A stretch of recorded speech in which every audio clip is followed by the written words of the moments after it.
Henry Louis Gates Jr., an Emmy and Peabody Award-winning broadcaster, author, historian, and Harvard professor.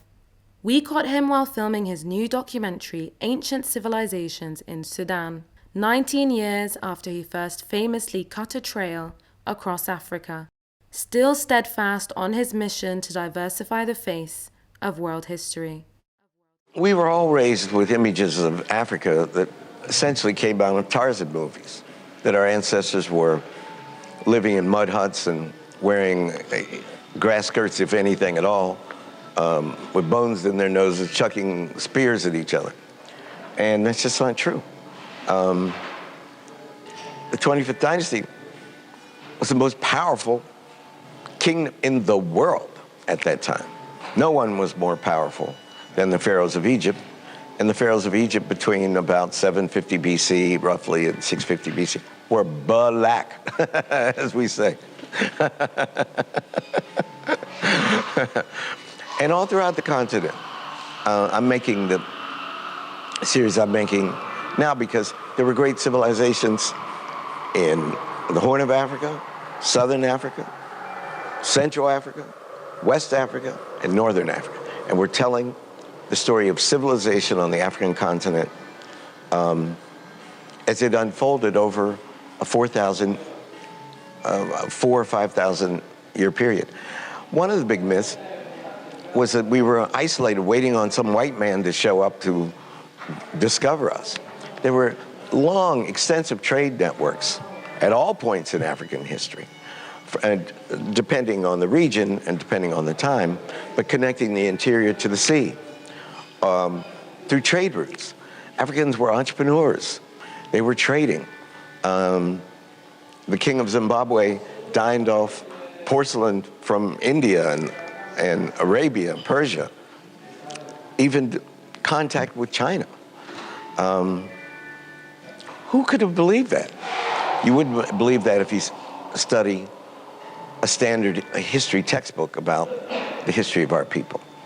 So trade, entrepreneurship, the development of ideas, races, intellectual races such as David Hume and Immanuel Kant, Hegel, Thomas Jefferson, said that Africans were inferior because our ancestors hadn't developed a form of writing.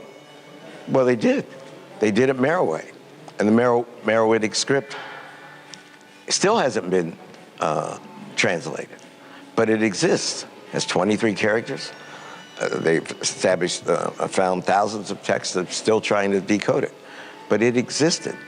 So that one by one, we can debunk these myths about our people.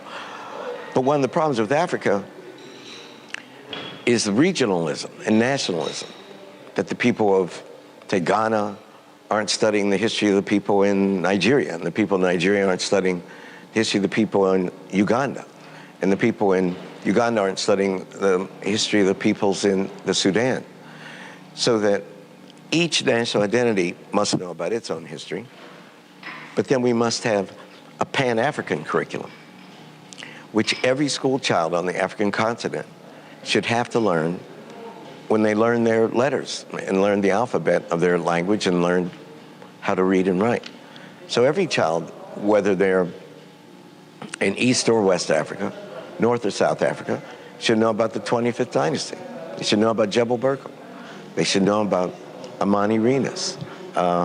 And likewise, every Sudanese child should know about Shaka Zulu and the Sokoto Caliphate, or the Nok people, or the Yoruba people, et cetera, et cetera, et cetera. All these things that I had heard about in the barbershop, like black pharaohs, they were true. Taharka, his father Pianki, Amani Renas, the one-eyed warrior queen who defeated the Romans in 23 BC and planted Caesar Augustus' big fat head in the ground so black people could trample on him. That was great. You can't make that up. That's the stuff of mythology. All Sudanese children, all African children, all European children, all Chinese children, all Indian children, all American children.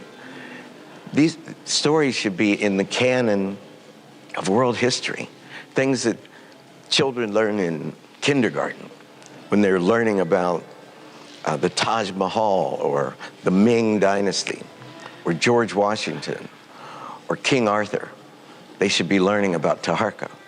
They should be learning about Pianki. They should be learning about Amani Renas. That our stories should be part of the canon of world culture. We have a place at the table of world civilization. My job, with my authority, as much as I can summon, is to wrestle a place at the table of world civilization.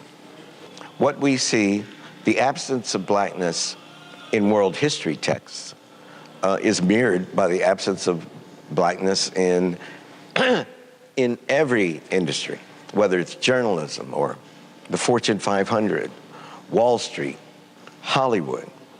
And if you think there are few black actors on screen, think about how fewer there are behind screen, the real powerful positions, the people who produce films, people who finance films, the few people who greenlight. Spike Lee gave a brilliant speech when he got his honorary Oscar a few months ago. And he said it was shameful that it was easier for a black man to become president of the United States and to have the power to greenlight a film in Hollywood. It's shameful, it's disgusting, and Hollywood should do something about that immediately. I realized that if we'd only tell the story of the black people collectively, that we could begin to defeat stereotypes of our people, which still, in 2016, still obtain in popular culture. We could refute those if we could establish the facts and then figure out ways to disseminate this knowledge to a broad audience.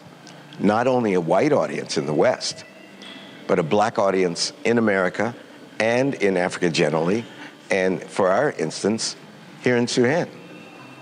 Stay tuned for part 2 of Professor Gates's Diaries of Excellence, where he talks about his time at Yale and Cambridge, the importance of the Black Lives Matter movement, and much more.